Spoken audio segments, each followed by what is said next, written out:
E como você vai atrás dos jogadores? Então, Mano, aí que tá. Aí que não sei se pode falar ou não. Não, isso aí é tranquilo. No nosso caso foi bem engraçado, porque foi de maneira assim... Quem olha de fora, pô, amadorismo total. Mas a gente, como eu disse, a gente queria revelar novos talentos. Existe já o cenário com jogadores que tem já... São muito conhecidos. Já tem já uma certa fama, já estão ali consolidados. Então, que trariam resultado. Inclusive, quando a gente montou toda essa estrutura, a gente divulgou, falou, pô, a gente tem uma GH com tudo isso, equipamento de ponta, tudo organizadinho, a gente fez um vídeo lá, divulgando e falou, a gente tem um negócio legal, agora vamos trazer os jogadores. E aí apareceram lines de times já existentes, que já estavam na Série A ali, jogando no Brasil, falando, ó, contrata a gente. Porque legal, eles viram a estrutura e falaram, ó, contrata aí, já tem um time de Série A, tá funcionando, já tem um certo nome. Então, eles queriam entrar para a nossa organização. E aí, a gente recebeu várias propostas nesse sentido, só que a gente se manteve ali fiel à nossa proposta inicial, que era trazer jogadores que não estavam despontados ainda dentro do cenário. Então, a gente fez uma peneira. Que foi assim, no começo foi bem amadora mesmo. A gente pegou, anunciou no Facebook, anunciou um monte de plataforma, né? E aí acabou, teve várias inscrições, foram umas 300 inscrições. Nossa, bastante, né? É bastante, mas assim, bastante jogador muito amador mesmo, bem amador. Inclusive tem uma história que um dos nossos jogadores até achou. Que era meio balela isso daí, porque do nada... Verdade. Tem o Short, ele deve estar assistindo o nosso GL, um abraço pra ele, um abraço pra todo o time, o pessoal da Tamo Estado. junto. Não, do nada, assim, pô. Imagina, aparecer, você tá no Facebook e lá aparece uma... muita gente duvidou. Muita gente duvidou. Nada, assim, uma coisa super... Da hora, uma game house onde você pode trabalhar lá dentro. A gente já tinha pronto a game house ali. Já tava com a casa, já tava pronto. A gente pesquisou a casa, foi difícil pra caramba achar uma casa com a estrutura que a gente queria pra poder colocar lá grande e tal. Nossa casa ela é compacta, mas ela é muito boa pra o que a gente precisa. Super bonita. Mas foi já difícil isso e tal, mas a gente quis fazer antes, porque se a gente só falasse, ó, a gente quer fazer isso, a gente não ia convencer quase ninguém, porque são pessoas que não são do cenário, a gente vem de outros segmentos, a gente obteve sucesso nos empreendimentos que a gente teve anteriormente, a Arctic, só que ninguém conhece a gente no cenário de esportes. Então, se eu falasse do segmento que eu venho, pô, o pessoal ali ia me conhecer e beleza, falou, tô fazendo isso daqui, então eu vou ter apoio. Mas eu entrando num cenário onde ninguém me conhece, falando, eu só tenho esse sonho aqui, não, eu vou fazer uma GH, eu vou te dar isso, vou te dar aquilo... O cara fala, não, você é maluco, pô. Um monte de gente promete, né? Porque o cara vai falar assim, mano, será que esse cara tem dinheiro pra comprar os computadores necessários, colocar a internet, colocar a casa, né? Mas a partir do momento que você já chegou e falou, tem essa estrutura, o cara fala, pô, é real. Não é palhaçada, né? Porque não é barato. Porque não é barato, pô. Não, você já viu o preço dos computadores hoje em dia? Nem sei, deve ser absurdo, né? Cara.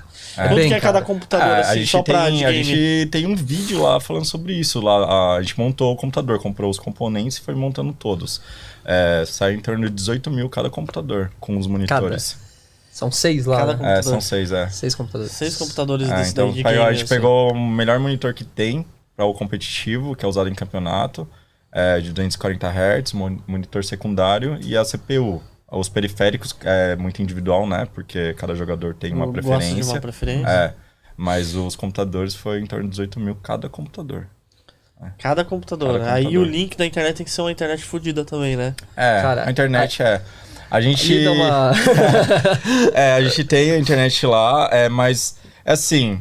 A gente tem alguns probleminhas e a gente vai resolvendo com o passar do tempo, né? Não dá pra ter um modelo perfeito que funciona 100% o tempo todo. Então, alguns campeonatos online a gente já bateu cabeça um pouco, já teve alguns problemas ali. Tem uns vídeos do pessoal, tipo, andando e dando umas travadas assim, no meio do campeonato. Tipo, loucura, mas hoje isso praticamente não acontece. A gente, inclusive, fechou uma parceria recente para poder não ter loss mais no servidor, né? Encontrar a melhor rota para não ter esse loss. Tem empresas, né, que fazem isso. Quem divulgava muito era o Monark, né? Acho que o Monark divulgava isso. Uma empresa que ele falava assim, pô, pra você que é game e tal. E eu...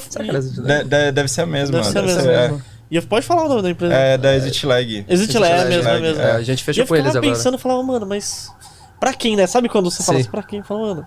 Não, pior que é real mesmo. Qualquer delay, não, ajuda. Né? Ainda mais no competitivo, imagina, cara. Os caras estão jogando ali pra qualquer milissegundo a mais ali já é vantagem pro outro. E a internet do Kazé, o Kazé ia levar ia levar strike toda hora, né? Dá uns mais de 1 minuto de delay. Mano, quando você só imagina. Gol na Globo, você escuta os fogos, você sabe que vai ser gol no Kazé, nossa, né? Isso na Copa, meu Deus. Que dá o delay do... Não, era 1 minuto mesmo.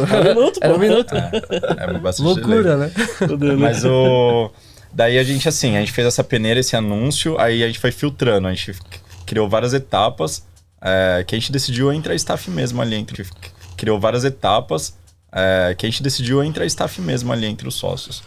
E aí foi filtrando até chegar em 20 nomes que jogariam um campeonatinho que a gente fez entre eles. E aí, desses 20, a gente selecionaria 5 que seria um time. E o seu sócio, que era o especialista de CS, né? Isso.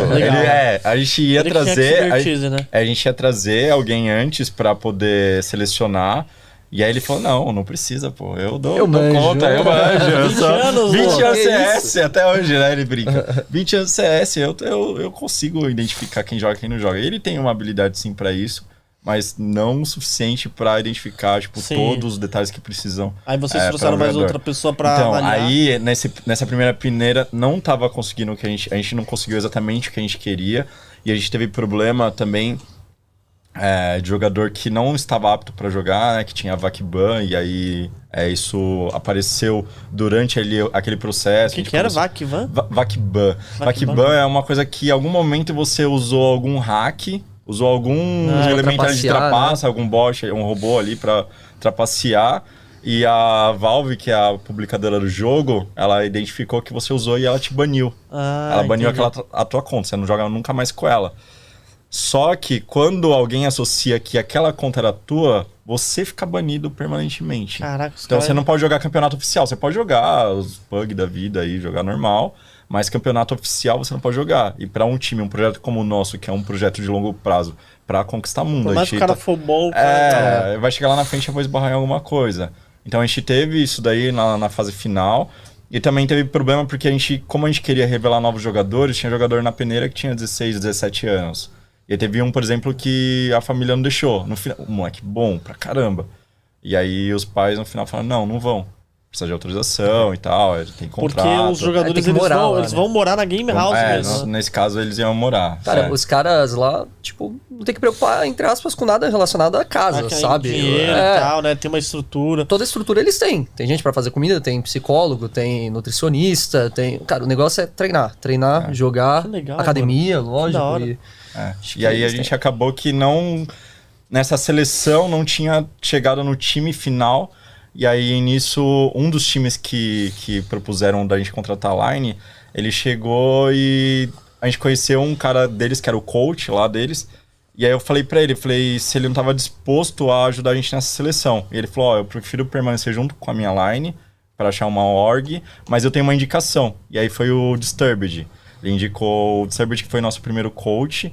E aí ele ajudou a gente a finalizar esse processo. Ele tinha alguns nomes de jogadores que já tinham jogado, por exemplo, no Cruzeiro, no Santos, mas não tinham despontado ainda, já jogaram bastante Série A e tal, mas não tinham despontado no cenário. Ele falou, tem esses nomes, só que a gente falou, a gente quer fazer a mesma peneira. Aí você indica os nomes, mas a gente faz... coloca pra jogar com outros caras, justo, inclusive né? Com os que passaram, Aí jogaram, eles tacaram muito, óbvio, eles já tinham um pouco mais de expertise ali do profissional.